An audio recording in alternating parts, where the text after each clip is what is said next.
दोस्तों नमस्कार, मैं संजय मग्गू और मौजूद हैं देश रोजाना के डिजिटल मीडिया मंच पर। इस समय हरियाणा के अंदर जो राजनीतिक क्षेत्र है, राजनीतिक गलियारे हैं, उनके अंदर एक बड़ी चर्चा है। वो चर्चा है कि हरियाणा भारतीय जनता पार्टी का नया प्रदेश अध्यक्ष कौन होगा। हरियाणा भारतीय जनता पार्टी के प्रदेश अध्यक्ष मोहनलाल बड़ौली जो अभी तक चले आ रहे हैं, जो नायब सिंह सैनी के स्थान पर सैनी साहब जब मुख्यमंत्री हुए और उन्होंने हरियाणा का पदभार छोड़ा, हरियाणा के प्रदेश अध्यक्ष का, उनके स्थान पर मोहनलाल बड़ौली बने। क्या मोहनलाल बड़ौली प्रदेश अध्यक्ष वापस रिपीट होंगे और या फिर कोई चेंज हो सकता है? अगर चेंज हो सकता है तो फिर कौन से नाम हो सकते हैं? अगर प्रदेश अध्यक्ष का चयन किया जा रहा होगा तो पार्टी क्या मूल्यांकन करेगी कि मोहनलाल बड़ौली जो प्रदेश अध्यक्ष रहे, जो आज तक हैं, उनके कार्यकाल के दौरान में पार्टी का प्रदर्शन कैसा रहा? कोई नया नाम आएगा तो उसके पीछे कौन सा पार्टी का मैथमेटिक्स होगा, क्या चल सकता है, कौन कौन से नाम चल रहे हैं, इन पर जिज्ञासा है, लोग जानना चाहते हैं। और खासकर पॉलिटिकल गॉसिप का ये बड़ा हिस्सा है आजकल, क्योंकि भारतीय जनता पार्टी का प्रदेश अध्यक्ष के मायने आप समझें कि हरियाणा की सत्ताधारी पार्टी और देश की सत्ताधारी पार्टी, इसके साथ साथ आज विश्व की सबसे बड़ी पार्टी और उस पार्टी का प्रदेश अध्यक्ष होना एक बहुत बड़ी जिम्मेदारी की बात हो जाती है। हरियाणा भारतीय जनता पार्टी का अध्यक्ष कौन हो, उस पर कौन से नाम चल रहे हैं, मोहनलाल बड़ौली के कार्यकाल का क्या मूल्यांकन हो, इस पर आपसे विस्तृत चर्चा में हूं। सबसे पहले बात यह कर लें कि जब भी कोई भी राजनीतिक दल अपना संगठनात्मक चुनाव करता है तो उसके साथ में वो कई बातें देखा करता है।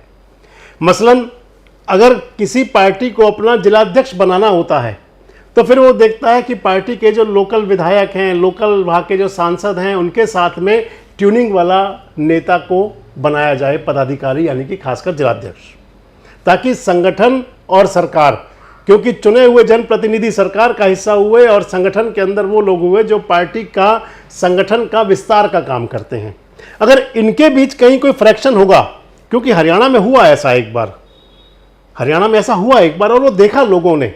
भले ही भारतीय जनता पार्टी एक कैडर बेस्ड पार्टी मानी जाती है, कहा जाता है कि बीजेपी के कार्यकर्ताओं के बीच में पहली बात तो कोई बात होती नहीं, अगर होती है तो बाहर नहीं आती, लेकिन मुख्यमंत्री थे हरियाणा के मनोहर लाल और भारतीय जनता पार्टी के प्रदेश अध्यक्ष हुए ओम प्रकाश धनखड़।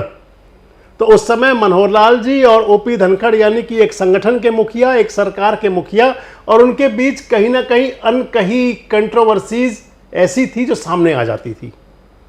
मसलन ओम प्रकाश धनखड़ जी के कई ऐसे कार्यक्रम होते थे जिसके अंदर उनके मन की बात निकलती थी कि वो भी मुख्यमंत्री पद के दावेदार हैं, और उसके बाद में अंतोगत्वा हुआ ये कि पार्टी को प्रदेश अध्यक्ष चेंज करना पड़ा, बदलना पड़ा, प्रदेश अध्यक्ष बदला गया। हालांकि धनखड़ साहब का जो कार्यकाल था वो पूरा किया उन्होंने, और उसके बाद प्रदेश अध्यक्ष पर नया नाम चयनित हुआ। नायब सिंह सैनी उस समय प्रदेश अध्यक्ष बने थे धनखड़ साहब के स्थान पर, आपको ध्यान होगा।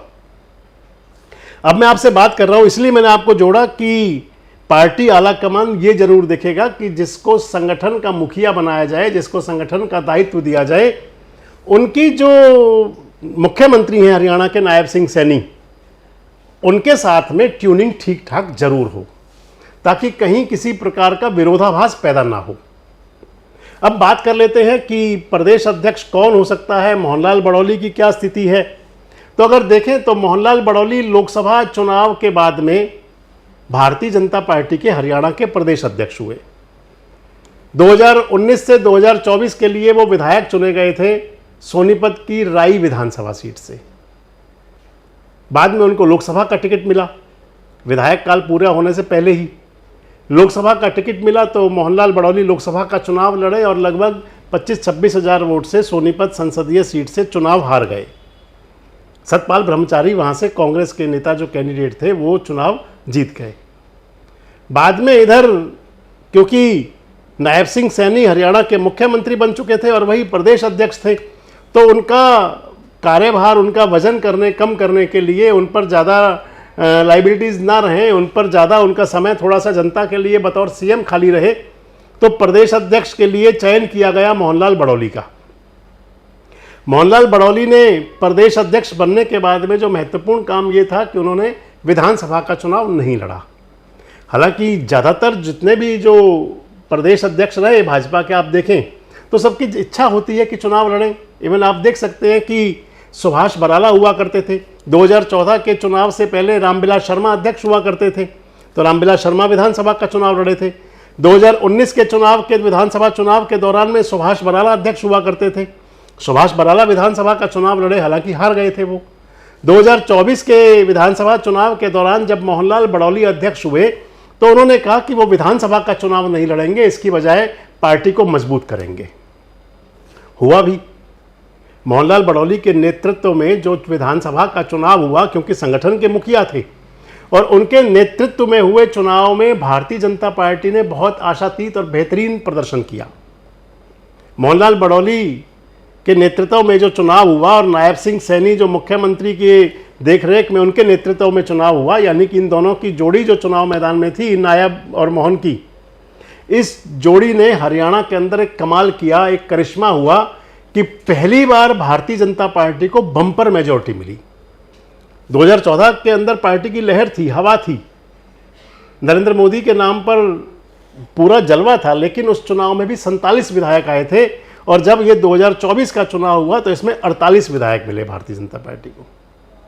उसके बाद में एक पार्टी का ड्राइव चला कार्यकर्ता बनाने का, सक्रिय कार्यकर्ता जोड़ने का और प्राथमिक कार्यकर्ता जोड़ने का। उस ड्राइव के अंदर भी हरियाणा का जो प्रदर्शन था उसकी जिक्र किया अमित शाह ने और जेपी नड्डा साहब ने, गृह मंत्री देश के और बीजेपी के राष्ट्रीय अध्यक्ष, इन दोनों नेताओं ने। उसके बाद चुनाव हुए लोकल बॉडीज के। लोकल बॉडीज के चुनाव के अंदर भी हरियाणा का प्रदर्शन जो पिछले चुनाव लोकल बॉडीज के हुए थे, जिन स्थानों पर हुए, उनसे और ज़्यादा बेहतरीन हुआ। नगर निगमों के अंदर अगर आप देखें तो पहले सोनीपत नगर निगम कांग्रेस के कब्जे में थी, लेकिन अब वो भाजपा के कब्जे में आई, राजीव जैन मेयर बने। अंबाला की नगर निगम शक्ति रानी शर्मा उस समय इंडिपेंडेंट अपनी पार्टी से मेयर थी, लेकिन अब वहाँ पर भी बीजेपी के मेयर बने। यानी कि एक भी नगर निगम में, एक भी नगर परिषद में कांग्रेस का खाता तक नहीं खुला, जीरो पर आउट हुए। तो ये तो तीन वो जो बातें हैं जिस पर, तीन स्टेप जिन पर मूल्यांकन होगा मोहनलाल बड़ौली का, और उसके अंदर अगर मैं ये कह दूं कि उनको मेरिट मिली, सफल पूरे रहे। और फिर बात आ जाती है कि अगर पार्टी के संगठन और सरकार की अगर जो ट्यूनिंग कैसी है, तो फिर हरियाणा के अंदर मोहनलाल बड़ौली और नायब सिंह सैनी की जोड़ी इस समय बहुत चर्चित रहा करती है। अगर आगे बात करें कि मोहनलाल बड़ौली नहीं तो कौन, अगर मोहनलाल बड़ौली पर किसी प्रकार का कोई क्वेश्चन मार्क लगाते हैं तो कौन, उस स्थिति में देखें तो कई नाम चर्चा में हैं, प्रमुख नाम कई चर्चा में हैं। दो नाम तो फरीदाबाद संसदीय क्षेत्र के ही हैं। फरीदाबाद संसदीय क्षेत्र के जो दो नाम हैं उनके अंदर एक नाम तो, अच्छा देखिए, वो दोनों जो नाम हैं वो दोनों हरियाणा के मुख्यमंत्री के राजनीतिक सचिव रह चुके हैं।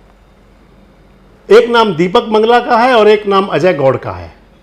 हालांकि एक बात यहां जोड़ता चलूं कि भारतीय जनता पार्टी की जो राजनीति मैंने आज तक देखी है, इसके अंदर कहा करते हैं कि जो एक पुरानी कहावत होती है कि जो दिखता है वो बिकता है, और बीजेपी के अंदर ये होता है कि जो दिखता है वो आता नहीं।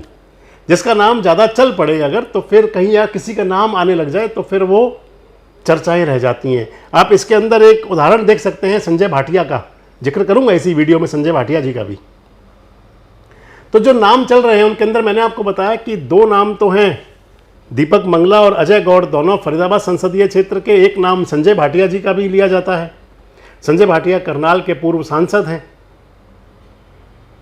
अगर अब तीनों नेताओं पर बात कर लें और इनका मूल्यांकन करें, तो फिर अगर दीपक मंगला की बात सबसे पहले कर लेते हैं, तो दीपक मंगला पलवल से आते हैं। 2014 के चुनाव में बीजेपी ने उनको टिकट दिया। इससे पहले दीपक मंगला पार्टी के प्रदेश महासचिव रहे हैं, प्रदेश के अंदर युवा मोर्चा के प्रदेश अध्यक्ष रहे हैं, पार्टी के अंदर कई दायित्व रहे हैं, प्रदेश के आजकल कोषाध्यक्ष भी रहे हैं, निवर्तमान है शायद, आजकल तो कोई उनके पास मुझे लगता है पोर्टफोलियो नहीं है, लेकिन संगठन की दृष्टि से उनके पास काफ़ी दायित्व रहे हैं। और अगर सरकार की दृष्टि से देखें तो फिर 2014 में उनको विधानसभा का चुनाव का टिकट मिला था, चुनाव हार गए थे। चुनाव हारने के बाद में उनको बनाया गया था हरियाणा के मुख्यमंत्री मनोहर लाल का राजनीतिक सचिव। 2014 से 2019 के लिए, लेकिन विधानसभा चुनाव लड़ने के लिए भेजा तो उनके स्थान पर एंट्री हुई थी अजय गौड़ की। मैंने आपको नाम लिया पहले ही, अभी बताऊंगा अजय गौड़ के बारे में आगे।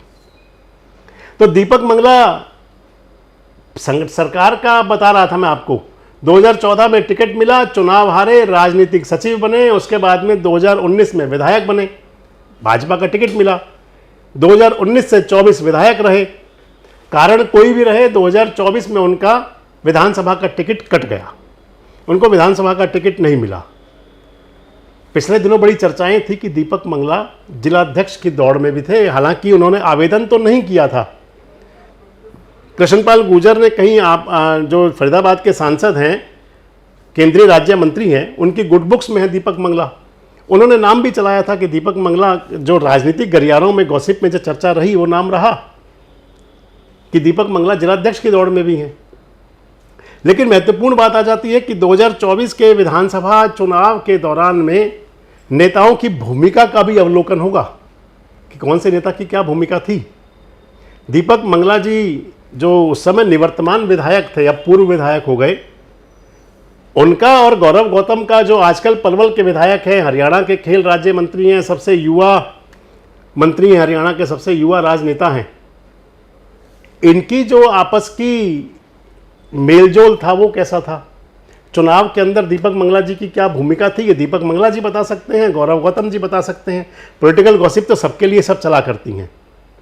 इसके बाद बात आ जाती है कि जो संगठन और सरकार के बीच में, तो दीपक मंगला और नायब सिंह सैनी जी की कैसी है ट्यूनिंग, इस पर भी चर्चा जरूर होगी।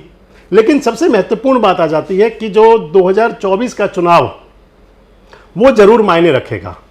और उस चुनाव के बाद में, क्योंकि जो गौरव गौतम हैं विधायक आजकल, वो कई बार कहते रहे हैं, वो खुद कहते रहे, और वो खुद अगर दबी जुबान से कहते रहे तो उनके जो समर्थक और शुभचिंतक हैं वो जरूर खुलेआम कहते रहे कि दीपक मंगला के जो समर्थक थे वो उनका पार्टी कैंडिडेट के बतौर उनको वो सहयोग समर्थन नहीं मिला।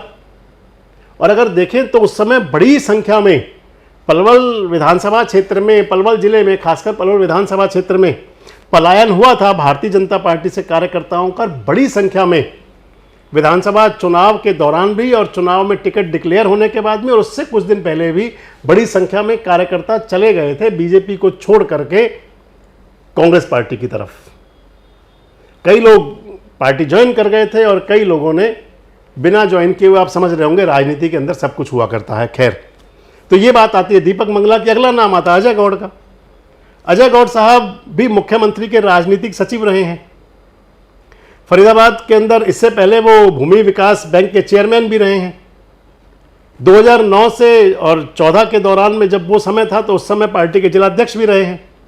अजय गौड़ बहुत नज़दीकी हैं पूर्व मुख्यमंत्री मनोहर लाल के भी, और हरियाणा के जो इसके साथ साथ हरियाणा के पूर्व मुख्यमंत्री रहे हैं मनोहर लाल जी, और इनके साथ में केंद्रीय राज्य मंत्री कृष्णपाल गुर्जर के भी बहुत नज़दीकी हैं। अजय गौड़ की अगर बात आती है तो वो 2019 और 2024 दोनों विधानसभा चुनाव में फरीदाबाद विधानसभा क्षेत्र से विधानसभा का टिकट चाहते थे। 2019 में टिकट मिला फरीदाबाद विधानसभा क्षेत्र से नरेंद्र गुप्ता को, विपुल गोयल का काट करके नरेंद्र गुप्ता विधायक बने। और फिर 2024 में नरेंद्र गुप्ता का टिकट कट के वापस फिर मिला विपुल गोयल को, विपुल गोयल भी विधायक बने, बड़े अंतर से विधायक बने, आजकल मंत्री हैं हरियाणा सरकार के अंदर, लोकल बॉडी मिनिस्टर हैं। अब वही बात यहाँ भी आएगी कि विपुल गोयल और अजय गौड़ का चुनाव के अंदर क्या भूमिका थी, चुनाव में क्या रहा था, ये मैं वही कहूँगा कि विपुल गोयल बता सकते हैं, अजय गौड़ बता सकते हैं। बात ये भी आएगी कि जो मैं आपको बताया, अभी मैं हर बार जोड़ रहा हूँ कि संगठन और सरकार का कदम ताल कैसे हो। तो नायब सिंह सैनी मुख्यमंत्री हैं, अजय गौड़ साहब राजनीतिक सचिव रहे थे, और उस समय की बातें आजकल पॉलिटिकल राजनीतिक गलियारे में बड़ी चर्चा बटोर रही हैं कि उस समय संबंध क्या हुआ करते थे, क्योंकि जब नाम चलता है तो बातें चलती हैं। और इन सब के बीच में एक बात और हो गई कि कांग्रेस पार्टी के जो नेता हैं, सांसद हैं, जयप्रकाश हिसार के सांसद, और साथ साथ फरीदाबाद से है आम आदमी पार्टी के नेता हैं, प्रवक्ता नरेश शर्मा, उन लोगों ने गौड़ साहब के बारे में कुछ बातें भी कर दी कि भाई उनके बारे में आपने देखे होंगे, वीडियो चल रहे, हमने भी आपसे शेयर किया था। अब बात आ जाती है संजय भाटिया जी की। संजय भाटिया करनाल से सांसद रहे हैं। पूर्व मुख्यमंत्री मनोहर लाल जी के संजय भाटिया भी बड़े नज़दीक रहे हैं। 2019 का विधानसभा चुनाव जब मनोहर लाल जी अपनी यात्रा लेकर के चले थे पूरे हरियाणा के अंदर, जिस बस में सवार हुए थे उस बस में सारथी के रूप में संजय भाटिया साथ हुआ करते थे। 2019 में संजय भाटिया सांसद बन गए थे। 2024 के चुनाव में संजय भाटिया को टिकट नहीं मिला लोकसभा का, और उनकी जगह टिकट मिला मनोहर लाल जी को। मनोहर लाल सांसद बने करनाल से। संजय भाटिया आरएसएस से पुराने समय से ही नेता है बीजेपी के। संजय भाटिया जी की भी अच्छी पैठ रही है, विधानसभा का चुनाव भी लड़े हैं कई बार। 2024 के अंदर खासकर जब उनको टिकट नहीं मिला लोकसभा का, तो उसके बाद में चर्चा चल पड़ी कि अब संजय भाटिया भारतीय जनता पार्टी के प्रदेश अध्यक्ष हो सकते हैं। कारण दो थे कि एक तो मनोहर लाल जी हरियाणा के मुख्यमंत्री पद से वो मुक्त होकर के और केंद्र की राजनीति में जाने की तैयारी हो गई थी, हालांकि टिकट तो बाद में हुआ। दूसरा ये हुआ कि संजय भाटिया जी को लोकसभा का टिकट नहीं मिला। तीसरी बात हुई कि नायब सिंह सैनी जी मुख्यमंत्री बन गए, वो प्रदेश अध्यक्ष भी थे, वो कुर्सी खाली होनी थी। चौथी बात ये आ जाती थी कि फिर संजय भाटिया जी को विधानसभा का टिकट भी नहीं मिला। अब संजय भाटिया जी की जो पैरवी है, पहले मनोहर लाल जी किया करते थे, अब कितनी कर रहे हैं देखना ये भी होगा। अगर इसके साथ देखें तो क्या किसी पंजाबी चेहरे पर भी बात चलेगी? क्या किसी पंजाबी चेहरे को लाया जा सकता है? संजय भाटिया पर कितना मंथन किया जा सकता है? और अगर सबसे महत्वपूर्ण बात आ जाएगी तो फिर लोकसभा चुनाव में, क्योंकि चुनाव मनोहर लाल जी लड़े थे, लेकिन संजय भाटिया हालांकि वो कारण कुछ भी रहे हों, इलेक्शन मैनेजमेंट पर्दे के पीछे हो, लेकिन सार्वजनिक तरीके से उनकी कम थी। विधानसभा चुनाव के दौरान में क्या हुआ, ये हालांकि कोई ज़्यादा खुली बातें तो नहीं आई, लेकिन कहीं ना कहीं कुछ बातें चलती हैं जो चला करती हैं, कुछ हुआ करता है। संजय भाटिया जी की क्या भूमिका रही, इस पर भी नज़र रहेगी और उस नज़र पर मूल्यांकन होगा। अब सबसे महत्वपूर्ण बात आ जाती है कि क्या मोहनलाल बड़ौली रिपीट होंगे और या फिर कोई नया नाम?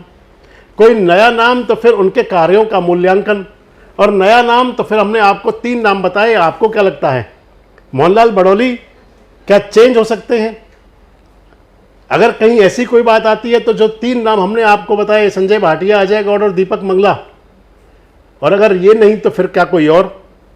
आप हमारी बातों से कितना सहमत हैं कमेंट्स बॉक्स में जरूर बताएं। जुड़े रहे हमारे साथ, देखते रहें देश रोजाना। हमारे साथ जुड़े रहने के लिए सब्सक्राइब करें देश रोजाना के YouTube चैनल को, और नई वीडियो की नोटिफिकेशन पाने के लिए बेल आइकन जरूर दबाएं। अगर आप ये वीडियो Facebook या Instagram पर देख रहे हैं तो पेज को लाइक और फॉलो जरूर करें और ज्यादा से ज्यादा शेयर करें।